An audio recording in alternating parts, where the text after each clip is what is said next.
హృదయాలు నిండు హృదయాలు కె విశ్వనాథ్ గారు డైరెక్షన్లో ఒక అమ్మాయి కావాలి అని వచ్చి నన్ను సెలెక్ట్ చేసుకున్నారు.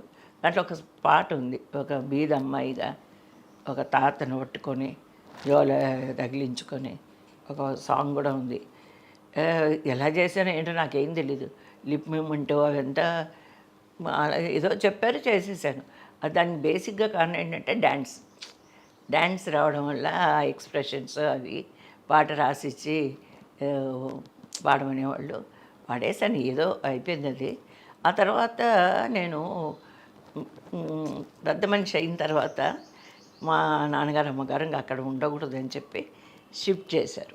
షిఫ్ట్ చేసి వేరే, అప్పుడు మా అమ్మగారు నాతో పాటు ఉండేవారు. ఎంఎస్ శైవ గారు మాస్టర్ గారు వాళ్ళ ఫ్రెండ్సే.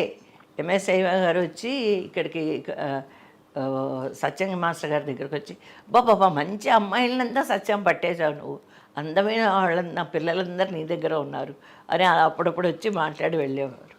సరే, అందుకని మాస్టర్ గారు ఎంఎస్ శైవ గారు ఒక మాస్టర్ గారు ఉన్నారు అని తెలిసి మేము మళ్ళీ ఆ మాస్టర్ గారు, ఎందుకంటే అరంగరేట్ అవ్వలేదు కదా, మేము అనుకున్న పని అవ్వలేదు.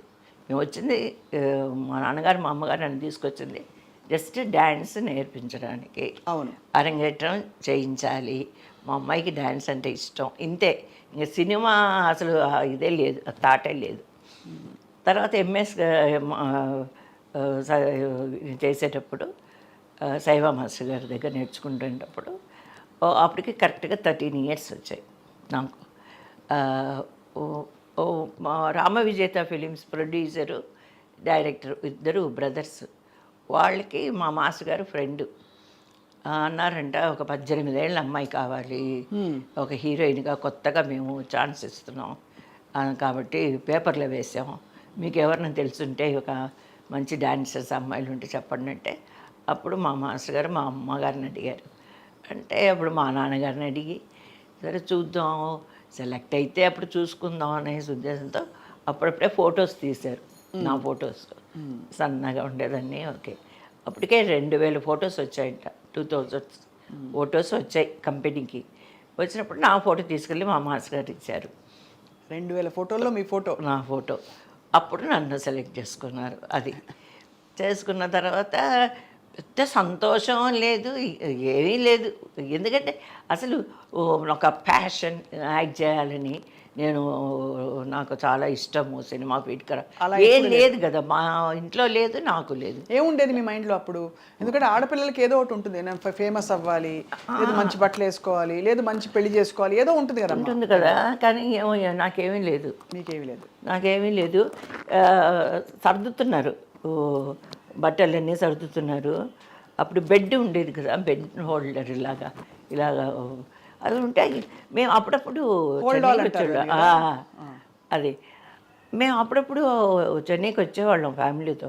చెన్నైకి వచ్చి క్లియోపాట్రా ఇట్లాంటి సినిమాలు రిలీజ్ అయితే మా నాన్నగారు మా అమ్మగారు మా ఫ్యామిలీ మొత్తం వచ్చేవాళ్ళం. ఏ సర్టిఫికెట్ ఉంటే మమ్మల్ని హోటల్లో పెట్టేసి వాళ్ళు మటుకు చూసేసి వచ్చేసేవాళ్ళు. మేము బీచ్కి వెళ్ళి కడప నుంచి చెన్నైకి వచ్చేవాళ్ళం హాలిడేస్ లాగా. మాకు దగ్గరే 6 hours కదా, కడప రేణుగుంట ఏముంది స్ట్రైట్గా చెన్నై. 3 hours మెడ్రాస్ చెన్నై. అప్పుడప్పుడు వచ్చేవాళ్ళం. వచ్చి మాకు అలవాటే, టౌన్లో ప్యారిస్లో ఉండేవాళ్ళం. అక్కడ ఫ్రూట్స్ అన్నీ కొనుక్కొని, ఫ్లవర్స్, కదంబరం అంటే ఫేమస్.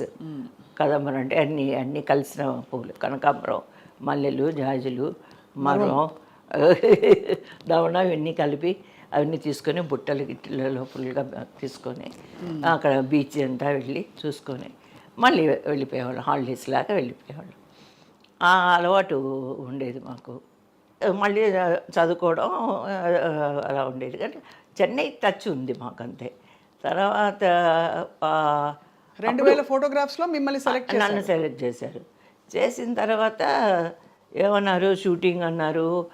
మేకప్ టెస్ట్ కూడా చేయలేదు అనుకుంటా, ఏం చేయలేదు. నా ఫొటోస్, అదే మేకప్ టెస్ట్, నా ఫొటోసే చూశారంతే. చూసిన తర్వాత షూటింగ్ ముందు ఒక 2-3 రోజులు డైలాగ్స్ మాడ్యులేషన్ ఎలా చెప్పాలి, ఏం డైలాగ్ ఇచ్చారు గుర్తుందా? గుర్తు లేదు. ఆ పిక్చర్లో డైలాగ్స్ ఇచ్చారు అనుకుంటా. చెప్పి ఇలా లవ్వుగా చూడాలి.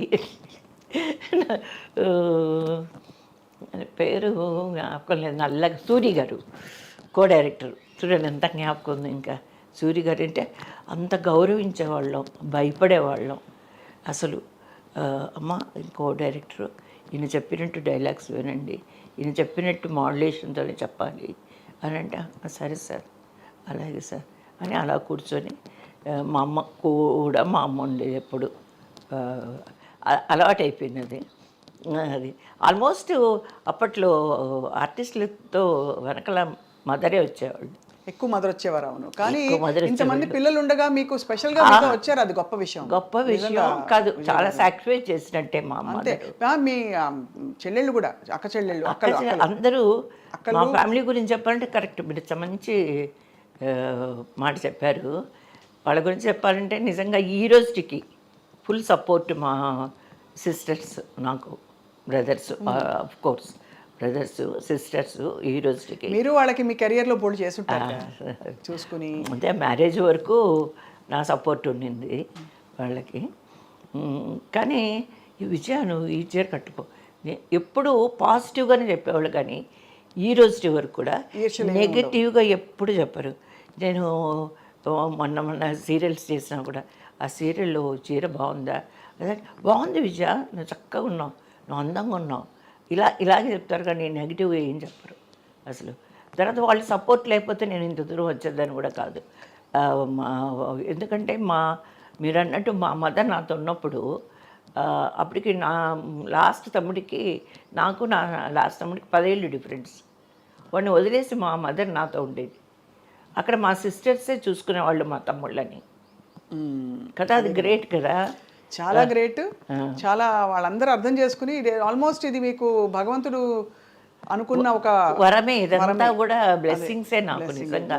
ఇప్పుడు అనుకుంటే ఇవన్నీ చూడడానికి మా నాన్నగారు లేరు, కానీ మా మదర్ చూశారు. నా యొక్క అప్కమింగ్ నేను చేసిన సినిమాలు Tamil field, Telugu second innings చూడలేదు మా మదరు. ఇది ఒక ప్రశ్న అడగాలి. మీకు సినిమా నేపథ్యం లేదు కాబట్టి, అప్పట్లో అంటే ఆడపిల్లల్ని కొంచెం జంకేవారు కదా బయటికి పంపించడానికి, సినిమాల్లోకి పంపించడానికి. ఇండస్ట్రీ గురించి రకరకాల మాటలన్నీ వినిపించేవి కదా బయటికి. అప్పుడు ఏమన్నా మీకు ఇబ్బందులు అయ్యాయమ్మా ఎప్పుడైనా? అంటే ఓపెన్గా ఎప్పుడైనా మీరు అంటే ఇండైరెక్ట్గా అయినా ఇబ్బంది పడిన సందర్భాలు? ఎందుకంటే నా వరకు తెలియదు, మా మదరే కదా అంత అక్కడ. ఏది ఉన్నా మా మదరు. మా నాన్నగారు ఒకే మాట చెప్పేవాళ్ళు, సినిమాలు యాక్ట్ చేస్తే చేయని, కానీ ఏ రోజు నా బిడ్డ, నా కూతురు కంటి నుంచి ఒక నీటి చుక్క కూడా బయటికి రాకూడదు, ఏమైనా జరిగిందంటే దానికి బాధ్యురాలు నువ్వే అని చెప్పారు అమ్మకి. కాబట్టి మా మదరు అయితే కొంచెం తమిళ ఫీల్డ్కి వచ్చాక హీరోయిన్గా కొన్ని పిక్చర్లు చేస్తుండగా మరి నా వరకైతే అంటే ఒకటండి, మన క్యారెక్టర్ని బట్టి ఉంటుంది ప్రతిదీ. మనం వేసే ప్రతి అడుగు జాగ్రత్తగా వేసామంటే అక్కడ ఎదుటి వాళ్ళకి ఆ ఛాన్సే లేదు, ఉండదు కూడా. ఒకవేళ మనసులో ఉన్నా కూడా అలాగే ఉండిపోవాల్సిందే, కానీ బయటికి వచ్చేంత ధైర్యం ఎవరికి లేదు. అందులో మా మదర్ని చూస్తే అసలు ఏమాత్రం ఎలాగైనా అప్రోచ్ అవ్వాలని అనుకునే వాళ్ళు కూడా అప్రోచ్ అవ్వలేరు. అయ్యో అస్సలు మా మదర్ మాటే, కానీ అందరితో చాలా జాలీగా బాగుండేది, హ్యాపీగా ఉండేది, బాగా కామెడీ. నేను మటుకు సీరియస్గా అలా కూర్చొని ఉండేదాన్ని, తల దించుకొని ఉండేదాన్ని, అసలు తల ఎత్తి పైకి అలా నిలబడి ఎవరినైనా ఒక మాట అడుగుదాం అనుకునేటప్పుడు వాళ్ళు లేచి వెళ్ళిపోయేవాళ్ళు. అంత ఆలోచించేదాన్ని. ఏదైనా మాట్లాడదాం, మా అమ్మని మాట్లాడడానికి తప్పేముంది, మాట్లాడు, ఫ్రీగా మాట్లాడచ్చు కదా, వాళ్ళు అడుగుతుంటే నువ్వు ఎందుకు అలా సిగ్గుపడుతుంటావు. శోభన్ బాబు గారు మామూలుగా నన్ను అడుగుతారు, మామూలుగా ఏం చదివావు, ఏ ఊరి నుంచి వచ్చావు, ఎంత నీ వయసు అంటే, నన్ను నా వయసులో నీకు సగం వయసు ఉందా అన్నారు. మీ వయసు ఎంత సార్ అని అడిగాడు. అంటే మరి 18 ఏళ్ళు ఉన్నాయి నీకు అన్నారు. 18 అంటే అప్పటికి 36 అనుకుంటా ఆయనకి, తల్లిదండ్రుల టైంలో. నేను తర్వాత లెక్కేసుకున్నా. అంటే లేదు సార్, 13వ సంవత్సరం జరుగుతుంది. 13వ సంవత్సరం జరుగుతుంది. ఇంత ఎత్తున్నావు, ఏం చదివావు? 10th వరకు చదివాను సార్, 9th ఫుల్ ఫినిష్ చేశాను, 10th 18 ఏళ్ళు లేవన్నావు, 13 ఏళ్ళు ఏ ఊరు? కడప సార్. మరి ఇంత తెల్లగా ఎలా ఉన్నావు అన్నారు. కడపలో తెల్లగా ఉండరా? నాకేం అర్థం కాలేదు. అని ఎండకు అక్కడ బాగా అదే ఆయన ఉద్దేశం. కడప రాయలసీమ అంటే బాగా ఎండలు ఎక్కువ, మట్టి రంగు మట్టి వాసన. అందుకని రాయలసీమ రత్నాల సీమ అనేది అప్పుడు చెప్పడానికి కూడా నాకు చేత కాదు, తెలీదు కూడా అన్నారు. ఇలా మాట్లాడేటప్పుడు నేను వాళ్ళ జంగుతూ పక్కకి వెళ్ళిపోయేదాన్ని. ఎవరు పక్క కూర్చునేదాన్ని కదా, మా అమ్మ పక్కనే ఉండేది. మా అమ్మ ఏమో అనేది. సో వాళ్ళు మాట్లాడుతుంటే మాట్లాడడంలో తప్పే ఉంది. మాట్లాడంటే నాకు భయం మమ్మీ, భయమ్మా, నాకు భయమ్మా అనేదాన్ని. ఇలా కానీ యాక్ట్ చేసేటప్పుడు మటుకు కెమెరా ముందుకెళ్తే ఎలా చెప్తే అలా చేసేదాన్ని. ఎందుకంటే నా భయం ఉండేది, ఏమన్నా అంటారేమో అని. మీ ఇద్దరికి అప్పుడు అంటే మీరు 13 ఏళ్ళు, మీ క్లోజ్ సీన్స్ ఉన్నాయి ఆ సినిమాలో? ఉన్నాయి కదా, లవ్ సీన్స్ అన్నీ ఉన్నాయి. లవ్ సీన్స్ ఉన్నప్పుడు మీరు ఎలా హ్యాండిల్ చేశారు? ఏం లేదు, ఆయన వెనకాల ఇంకా ఆ ఫోటో ఉంది ఇలా చూస్తూ ఇట్లా.